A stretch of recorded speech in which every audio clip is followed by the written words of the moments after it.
Jujur ini video sedih banget sih. Kalian tahu kan, UMR di Indonesia itu salah satu paling rendah se-Asia. Tapi gue yakin kalian sendiri pasti kaget. Udah rendah, lebih dari setengah pekerja di Indonesia itu digaji di bawah UMP provinsi mereka sendiri.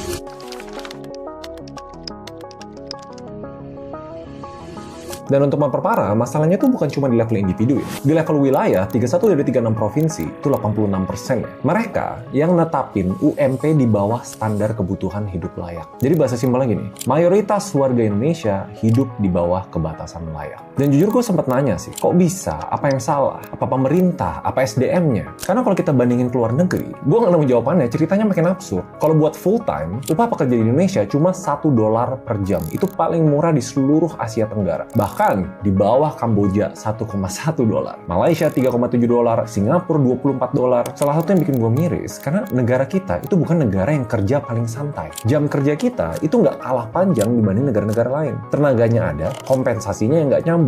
Dan salah satu yang bikin gue bingung, kalau dari pemerintah dan negara, tiap tahun tuh narasinya selalu sama, UMR naik, angkanya kelihatan gede. In a way, orang selalu bilang, ya lumayan lah UMR naik, tapi di saat yang sama, ini di luar laporan BPS ya, harga kos naik, makanan, transport, dan selalu kenaikan harga nggak sesuai dengan kenaikan UMP atau UMR. Ya nggak mungkin kita nggak mention lah, gaji hakim naik sampai 280%, TNI, ASN Kemenhan naik dari 70 sampai 90%. In a way, dua-duanya itu diputusin sama negara yang sama. UMR rata-rata naik 5 sampai 8%. Tapi kan Jakarta lumayan kok. Di 2026, 5,7 juta itu UMP. Naik 6% dari tahun sebelumnya. Itu tertinggi di Indonesia. Tapi jangan lupa, income atau gaji itu relatif. Kalau menurut Numbeo, biaya hidup di Jakarta, ya ini masih sendiri ya jomblo ya, sekitar 8 jutaan sebulan. Itu belum termasuk sewa. Nanti ada yang bilang, ya bisa dihematin lagi bang, itu orangnya boros. Ya sebenarnya banyak, tapi hidup layak itu beda sama hidup aja. Nggak usah jauh-jauh di Jawa Barat, pabrik, manufaktur, kawasan industri, itu UMP-nya paling rendah loh secara nasional, 2,3 juta. Cuma ini pertanyaan yang menurut gua nggak sesimpel itu. Dan gue lumayan kaget. Kalau kalian atau teman kalian ngerasain hal yang sama, kalian coba kirim video ini deh. Mungkin ada titik terang. Tapi salah satu solusi yang paling konkret, itu kalau kalian subscribe. Anjir, udah lama banget gue ngelakuin itu. Ingetin dong lain kali, kalau misalnya gue ada video yang gue lupa kayak gitu,